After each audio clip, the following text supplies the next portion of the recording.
Everyone, so দেখতে পাচ্ছ আজকে সকালে আমাদের কাছে প্রচুর ফুল ফুটেছে। তো মা সকালবেলায় ফুল তুলছে আর বলছে তাড়াতাড়ি ভোট দিয়ে আয়, আজকে আমাদের এখানে ভোট। তো আমি এখানে রেডি হচ্ছি। হ্যাঁ, অনেক মেকআপ টেকআপ করে যাব না, জাস্ট সানস্ক্রিন লাগিয়ে বেরিয়ে পড়বো। তো রেডি হচ্ছি। আর এটা আমার সেকেন্ড ভোট, না থার্ড ভোট, মানে আমি সেকেন্ড ভোট মিস করেছিলাম, আমি আউট অফ ইন্ডিয়া ছিলাম বলে। তো এবার আমার সেকেন্ড ভোট, তো সেটা দিতে যেতে হবে।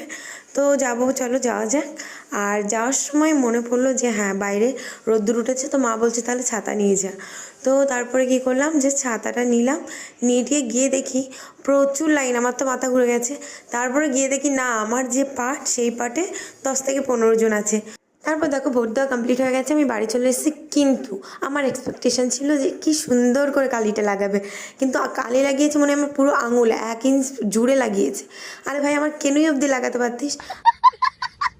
তো তোমাদের সাথে কি এমনটা ঘটেছে ভোট দেওয়ার পরে? তো আমাকে প্লিজ কমেন্ট